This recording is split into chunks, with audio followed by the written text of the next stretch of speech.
Buka tirai dan berkaca, kita jumpa di kamar pas, di mana saya sendiri tanpa tamu, tanpa lawan bicara, hanya menghadap lensa. Judul episode kali ini adalah Maafkan saya Andri, dan saya bukan penggemar Blackpink.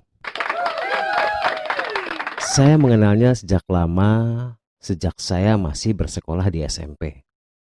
Andri namanya. Seorang anak yang nakal, usil, suka mengganggu orang, agak kriminal dan sebagainya.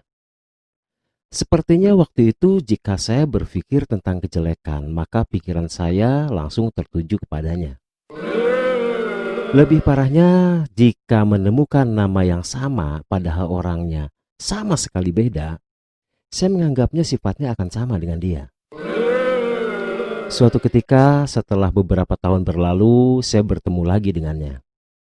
Pangling, segala sesuatunya telah berbeda. Sikapnya, gayanya, tutur katanya, pokoknya segala sesuatunya sangat berbeda dengan apa yang ada dalam pikiran saya. Padahal saya sudah memvonisnya dengan segala sesuatu yang jelek yang mungkin ada dalam diri manusia. Dia masih mengenal saya, dan jahatnya saya yang juga masih mengingatnya, berusaha menghindar karena terlanjur memberi cap negatif terhadapnya. Seolah-olah cap itu selalu tampak di jidatnya. Pembicaraan pun agak sedikit kaku karena saya selalu waspada. Saya merasa tidak betah, sama sekali tidak betahnya seperti beberapa tahun yang lalu kalau saya berada di dekatnya. Segalanya terasa serba salah, gerak-gerik sehalus apapun terlihat kasar. Tidak peduli apakah dia mengerti dan berusaha bersabar dalam menghadapi saya, atau bahkan dia merasa bertemu dengan orang yang salah seperti yang saya rasakan. Tapi sumpah, memang butuh waktu untuk merubahnya. Bisakah? Seberapa cepat seseorang mampu merubah persepsi tentang sesuatu? Apalagi yang sudah tertanam selama bertahun-tahun.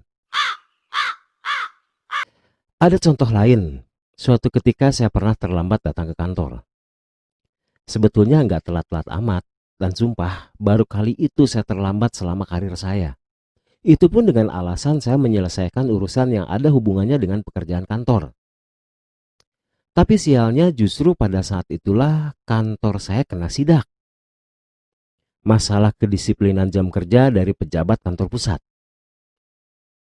Ya salah mereka juga sih. Kenapa mereka datang pagi-pagi banget, jauh sebelum jam kantor buka. Berbagai alasan tidak diterima. Saya pun dicap sebagai pegawai yang gak disiplin alias suka telat. Wah, hasil kerja keras selama bertahun-tahun untuk membuktikan kompetensi dan eksistensi saya rusak hanya dalam hitungan menit. Memang sih gak ada sanksi kedinasan, hanya peringatan lisan. Tapi ya ampun, tiap ketemu lagi sama pejabat itu, saya suka ditanya, "Gimana? Masih suka telat?" Sepertinya di pikiran mereka sudah tertanam bahwa saya tukang telat. Bahkan di hampir tiap pertemuan kantor saya suka dijadikan contoh jelek. Betapa menderitanya saya. Pengalaman, pikiran, perasaan, dan hasil belajar bisa menentukan cara orang membentuk persepsi. Sehingga seseorang akan memberikan arti kepada lingkungannya. Tentunya setiap orang akan memberikan arti yang berbeda walaupun objeknya sama. Seringkali cara pandang ini lebih penting daripada objeknya itu sendiri. Dikhawatirkan persepsi akan mendahului kebenaran karena kita terlalu meyakininya. Dengan meyakini bahwa selalu ada kebenaran mutlak, percaya pada fakta dan yakin bahwa kita bukan satu-satunya manusia yang hidup di dunia ini. Mudah-mudahan kita bisa memaklumi bahwa persepsi yang kita bentuk bukanlah satu-satunya kebenaran yang harus mendapatkan pengakuan. Ada wanita yang pernah dikecewakan oleh laki-laki kemudian menyimpulkan bahwa semua laki-laki sama. Dia membuat persepsi kalau laki-laki itu adalah makhluk jahat. Tapi itulah persepsi individu yang terbentuk karena pengalaman. tidak akan sama dengan persepsi wanita lain yang memandang bahwa laki-laki adalah makhluk yang menyenangkan. Kadang orang tertarik pada sesuatu karena meminjam pengalaman orang lain. Bagaimana Anda mengidolakan sepak bola Pele, padahal Anda tidak pernah mengenalnya. Dia pun tidak mengenal Anda. Tidak pernah melihat permainannya secara langsung, tapi Anda hanya berpatokan pada persepsi orang yang mengidolakannya hingga akhirnya mempengaruhi pikiran Anda, dan akhirnya Anda pun memiliki persepsi yang sama. Oh ya, Anda penggemar Blackpink? Kenapa Anda suka Blackpink?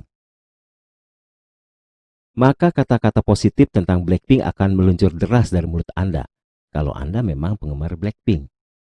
Segalanya dibagus-bagusin karena memang sudah menjadi segalanya buat Anda.